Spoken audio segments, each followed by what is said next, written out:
Today, we will be talking about cor pulmonale. Cor pulmonale, or right-sided heart failure, is an enlargement of the right ventricle due to high blood pressure in the lungs, usually caused by chronic lung disease. By definition, cor pulmonale came from a Latin word in which cor means heart and pulmonale means lungs. It is when a disorder of the lungs causes dysfunction of the heart. According to World Health Organization, cor pulmonale is the hypertrophy of the right ventricle resulting from diseases affecting the function and/or structure of the lungs, except when these pulmonary alterations are the result of diseases that primarily affect the left side of the heart as congenital heart disease. There are subtypes of cor pulmonale. Cor pulmonale can either be acute or chronic in development. Acute cor pulmonale is a result of sudden increase in a right ventricular pressure, mostly seen in massive pulmonary embolism or acute respiratory distress syndrome. Chronic cor pulmonale can be further characterized by hypoxic subtype, the COPD, or vasculature obliterans, the pulmonary thromboembolic disease. Normally, the oxygenated blood from the body goes into the right atrium of the heart. From there, it goes to the right ventricle, and it gets pumped into the lungs, where it gets reoxygenated as it goes through the pulmonary circulation. The pulmonary circulation is a low resistance system with pressure ranging between 10 mmHg and 14 mmHg. After going through the lungs, oxygenated blood goes into the left atrium and then into the left ventricle, and finally, it gets pumped back out of the body. Cor pulmonale is when a lung disorder causes right-sided heart dysfunction that can develop into right-sided heart failure. Lung disorders make it harder to oxygenate the blood, which can lead to hypoxia or low oxygen levels. In response, this triggers a process called hypoxic pulmonary vasoconstriction. Let's say, for example, you have a pulmonary artery, meaning they're in the lungs, and then there's an alveoli in the lungs, and then there's an oxygen exchange between the two. If one of the alveoli is poorly ventilated, like in this case, the corresponding arteriole vasoconstricts to divert blood away from it.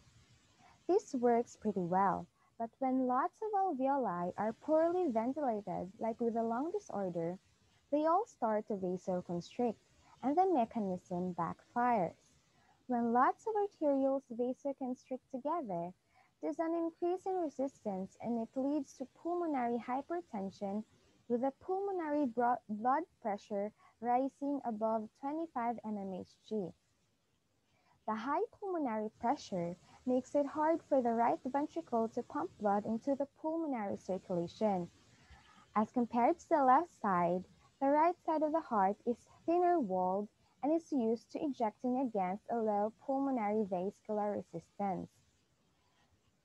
So, the causes for cor pulmonale can be blood clots in the lungs, chronic obstructive pulmonary disease, lung tissue damage, sleep apnea, and cystic fibrosis.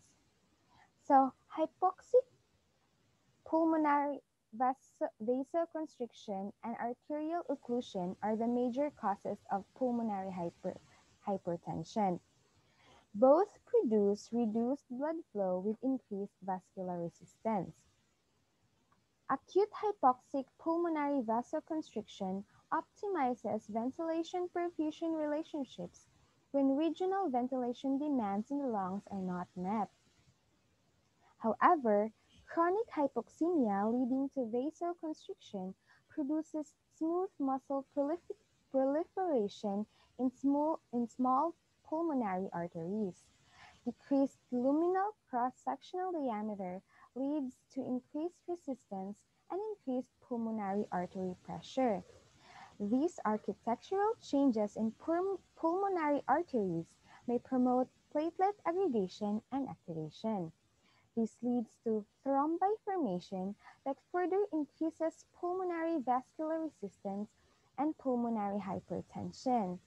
Hypoxemia produces changes in vascular mediators such as nitric oxide, endothelin 1, and platelet-derived growth factors A and B. Nitric oxide is a vasodilator.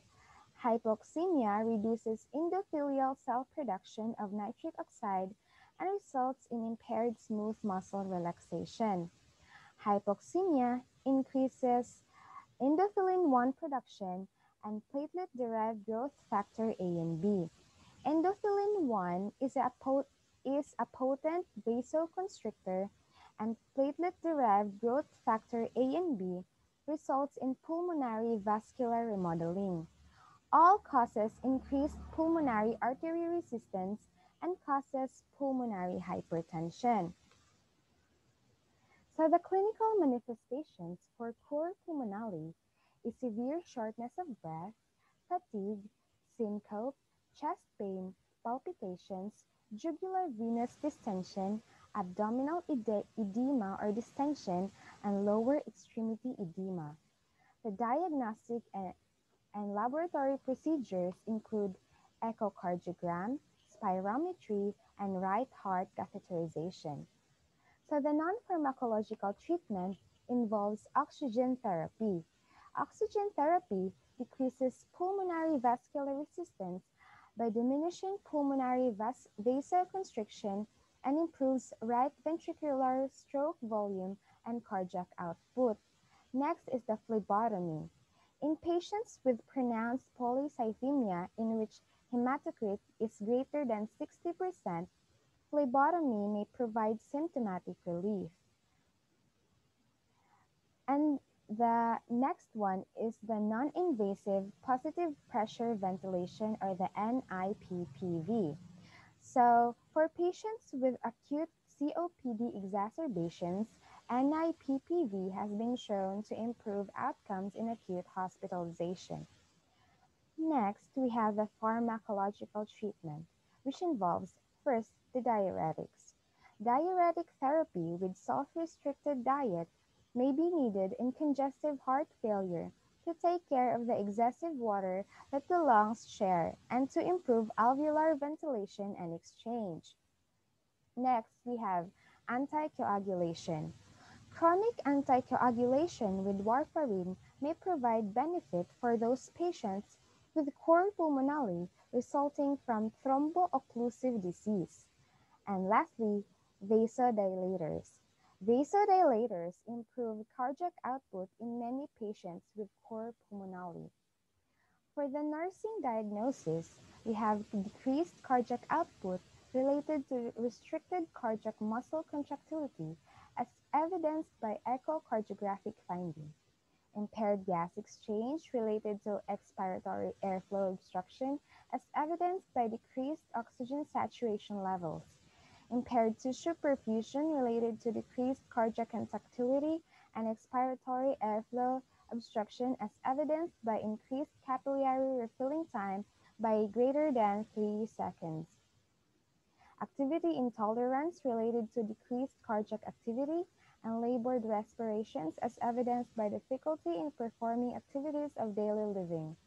Fatigue related to decreased cardiac activity and labored respirations as evidenced by difficulty in performing activities of daily living. Anxiety related to breathlessness as evidenced by patients' verbalization and facial expressions. For the nursing interventions, first, listen to the patient's fears and concerns about his illness. Plan a nutritious diet carefully with the patient and the staff dietitian. Prevent fluid retention by limiting the patient's fluid intake to 1,000 to 2,000 ml daily and providing a low-sodium diet. Reposition the bedridden patient often to prevent atelectasis. Provide meticulous respiratory care, including oxygen therapy. Pace patient care activities to avoid patient fatigue. Monitor serum potassium levels closely if the patient takes a diuretic. Be alert for complaints that signal digoxin toxicity, such as anorexia, nausea, vomiting, and seeing a yellow halo around an object. Measure ABG levels and watch for signs for respiratory failure as change in pulse rate, deep labored respirations, and increased fatigue produced by exertion. Instruct the patient to schedule frequent rest periods to perform his breathing exercises regularly. The prognosis of cor pulmonale is variable dependent upon the underlying pathology. The development of cor pulmonale as a result of a primary pulmonary disease usually heralds a poor prognosis. That would be all. Thank you.